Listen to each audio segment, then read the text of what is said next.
The Green New Deal was shelved by this current administration, but it still lives on in many environmental justice playbooks. If you don't know what it is or how it helps public transportation, you'll soon find out. Joining me now is Jeremy Brecher. Jeremy Brecher is a writer, historian, and activist who is the author of more than a dozen books on labor and social movements. His book, Strike, was described by Professor Richard Flax, UC Santa Barbara, as, quote, the single most important book about the history of the American labor movement published in our time. He's also written countless books such as Building Bridges, the Emerging Grassroots Coalition of Labor and Community, Global Visions, Global Village or Global Pillage, and Globalization from Below, just to name a few. Over the course of half a century, Brecher has participated in and lent his writing skills to movements for civil rights, nuclear disarmament, peace in Vietnam, international labor rights, global economic justice, accountability for war crimes, climate protection, and many others. For many years, he was humanities scholar in residence at Connecticut Public Broadcasting and is the winner of 5 regional Emmy Awards for his documentary movie work.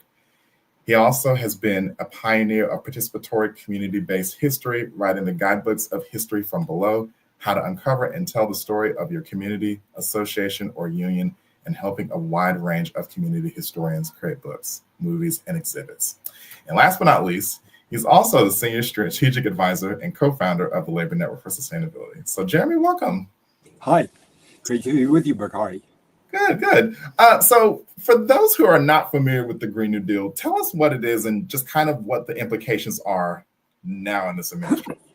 Well, the key idea of the Green New Deal, and it's very much not only relevant, but it's actually completely includes questions about public transit, because the basic idea is to solve the terrible threats that we're facing because of climate change in ways that create jobs and create social justice, where we now have social oppression and discrimination and things like the concentration of truck fumes in poor and African American, Latino, and other communities, and to put together our need, that is a need for everyone to combat climate change and roll back the destruction of our environment, put that together with social justice and economic justice, racial justice, and with good jobs, because Lord knows there's plenty of work to be done. And in transit, it's completely clear, both the construction of the trolleys, road beds and train road beds, the building of the buses that can run on electricity and won't poison our kids, and at the same time poison the drivers who have to drive them, and at the same time poison the communities that they go through. And instead of those diesel buses, there's a great deal of work to be done building electric buses, and at the same time, this is a way of creating jobs for drivers, for maintenance people, by creating a truly effective and adequate public transit system. So that's an example of kinds of ways that the Green New Deal is approaching the needs of communities, of workers, and of all of us as people who have to live in this climate and live in this environment. And the core idea of it is to put those things together. You know, it's often said, oh, we have to make a choice between jobs on the one hand and protecting the climate and the environment on the other. That is nonsense. The reality is that the create a proper climate protection program is also at the same time a program for creating good jobs. Absolutely. Yeah, it really does sound like a network of creating jobs and creating employment in the green economy, and which a lot of transit agencies are working on, but are now stymied by the lack of funding, and especially for operations funding. That's absolutely right, and that's a tremendous threat to programs that represent exactly what we all need along the lines of the Green New Deal. And I would say, however, that the President Trump recently said that he had ended the Green New Deal. And I'd like to warn him that while he can do that in terms of the federal government and the White House, at least for now, the Green New Deal lives on in towns and cities and communities and states around the country. And that's where we can still fight for a Green New Deal from below, as I call it, as a way of fighting to retain our transit systems and even expand them. Absolutely. What inspired you to write this book? Well, I wrote this book called The Green New Deal from Below. How do I get it on the screen here? There we go. How ordinary people are building a just and climate-safe economy. When the Green New Deal emerged as a huge public issue and something that had enormous popular support, but Republicans in Washington, supported, I'm sad to say, by a number of conservative Democrats, and above all, the fossil fuel interests said, we don't want no stinking Green New Deal. We don't want to have a plan to mobilize America in order to make climate-safe energy and climate-safe economy and create good jobs and union jobs for working people and stop polluting our poor and minority neighborhoods. We don't want that. And so there was a huge lobbying effort and also public media smear campaign against the Green New Deal, which succeeded in blocking it in Congress, even though there were a substantial number of congressmen and women and senators who supported it, and even though popular support was overwhelming. And so I was observing all this and writing about it and participating in supporting it with some of my writing. And then it was brought to a screaming halt in the halls of Congress. But I began noticing that there were things happening all over the country that were Green New Deal style programs. Some of them called themselves Green New Deals. There was the Boston Green New Deal. There was the California Green New Deal. I learned recently, since I wrote this book, that there is a DeKalb County Green New Deal in DeKalb County, Alabama, which is a county outside Atlanta with about close to 1 million people in it. And they have their own Green New Deal for DeKalb County. And this is something that's been going on all over the country. And not only that, there are many similar programs that don't use the name Green New Deal, but are doing exactly the same thing, implementing the same basic principles and policies. That is, making good jobs and challenging injustice on the basis of doing the things that are necessary to protect the climate. So I began seeing 1 or 2 of these, and I started writing about them, and then I saw 3 and 4, and eventually decided I had to write the book. When the book was finished, I had 100 examples from 40 states around the country of these kinds of programs, including a number of ones that were about public transit. And the fact that this was going on and it was barely recognized, hardly talked about, and that it could provide such inspiration and such positive examples for people all over the country, because these were things that people could do in any area. They're not just in blue states, they're in red states, they're in rural and urban areas. They are in areas that have strong climate protection movements and ones that don't.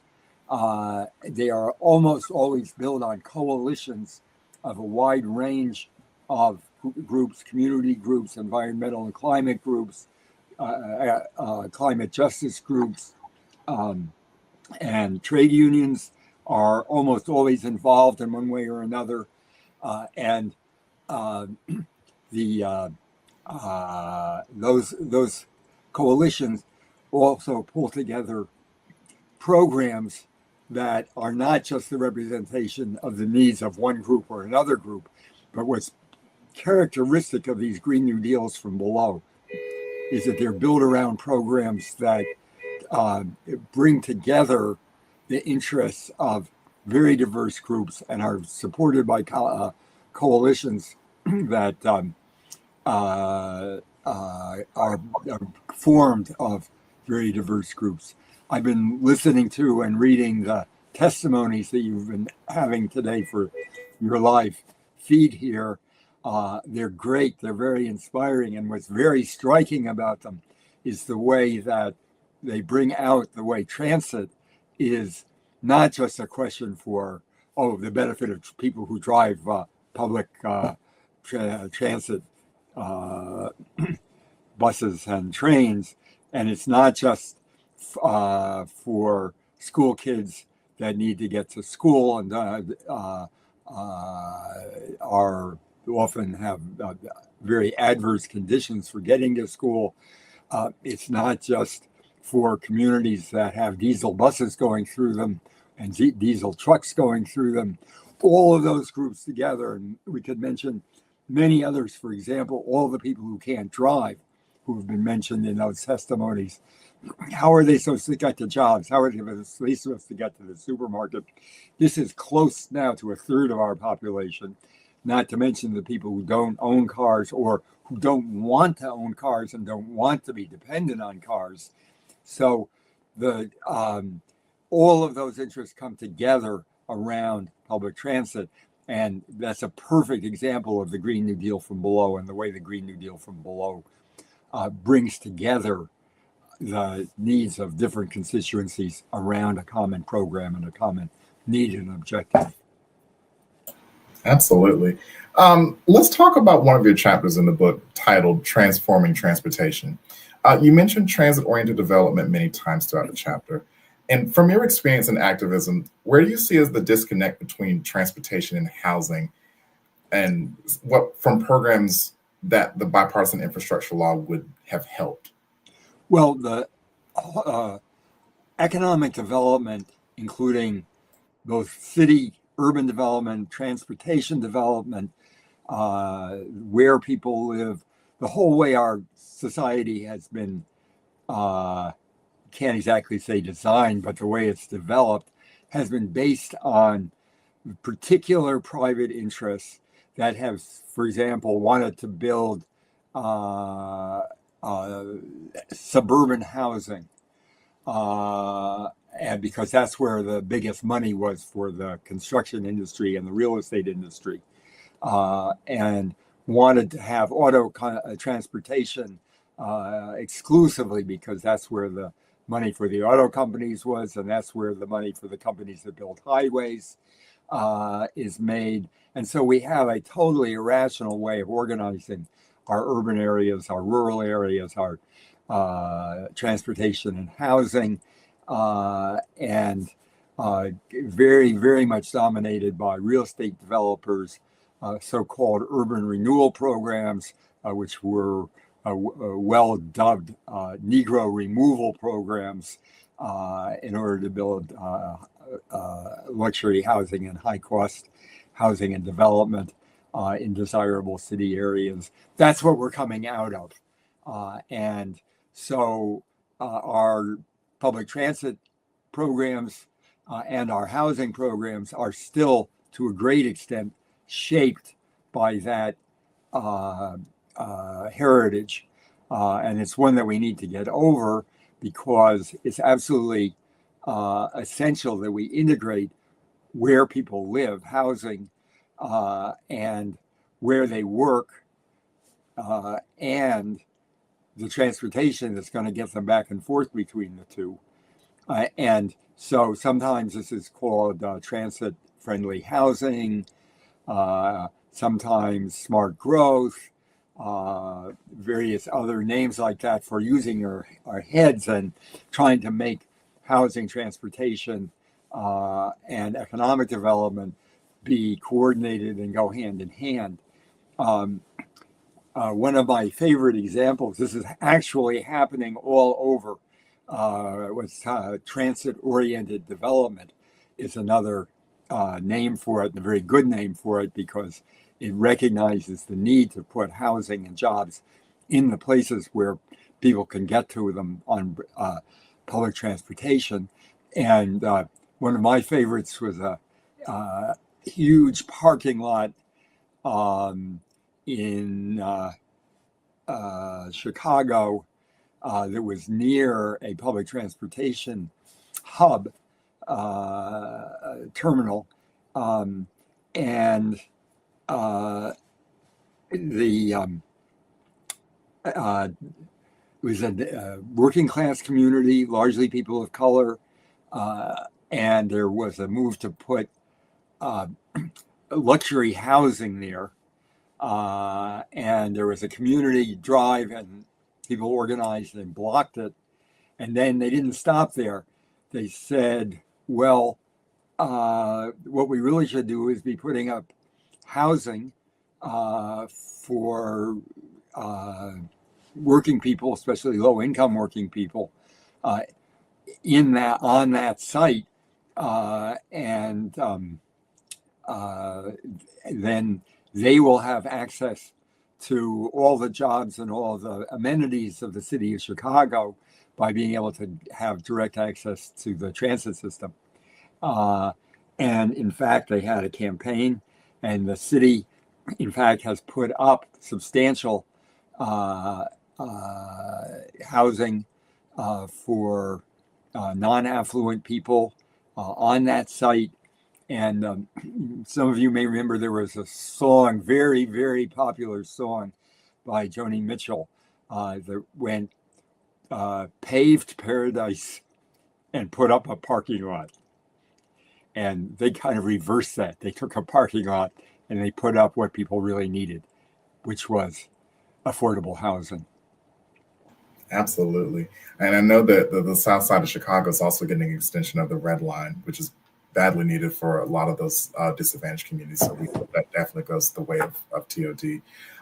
Definitely drop your comments in the chat if you'd like to ask Jeremy Brecher any questions. But I wanted to just kind of end this off of saying, do you have hope that the Green New Deal will re-enter itself into this administration? I'm sorry, could you ask it again? What? Do you have some faith that the Green New Deal will re-enter itself into this current administration? It's interesting. There are some areas that are central to the Green New Deal. For example, solar energy is tremendously important in many Republican states.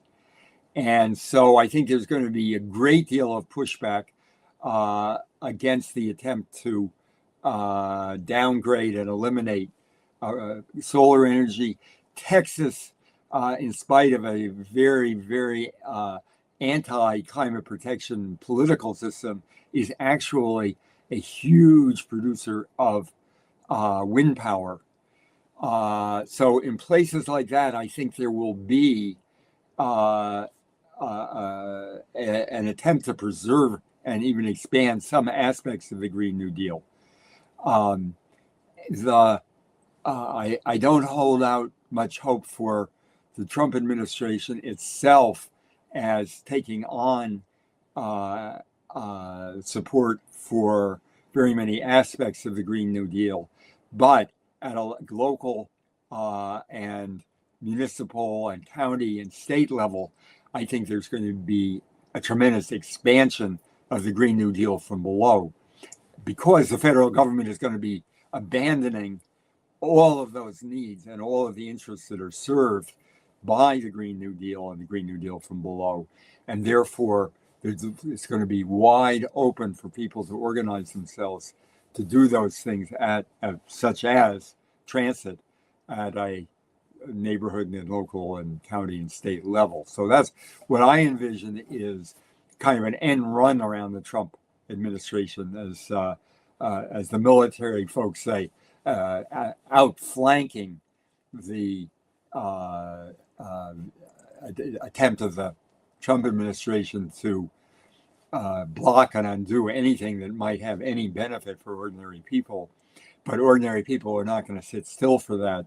They're going to find ways to work around that and develop their own local Green New Deals. It's happened, as I say, I have 100 examples in my book in 40 states, and that's only scratching the surface. There's lots more, but I think we'll see lots and lots more of people developing those kinds of programs as a way of meeting their needs when the Trump administration is doing everything it can to prevent the meeting of their needs.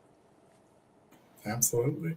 Well, Jeremy Brecher, thank you so much. And your book, Green New Deal from Below, is on sale now. And if you hit the link that we'll post in the chat, you can get a 30% discount on all editions and use promo code F2UIP when you order the book. Jeremy Brecher, thank you so much for joining us. Great. Thanks so much. And thanks and congratulations to all the people who are participating in Climate Equity Day and Transit Equity Day and the transit movement. Absolutely. Thank you so much. Wonderful. Oh, thank you so much for Jeremy for explaining the Green New Deal from Below for us. And we definitely hope you all will take part in that and pushing it up in your communities. And if you'd like to email him, his email is jeremy.brecher@gmail.com. And you can also order the book, and we'll put the link to the chat.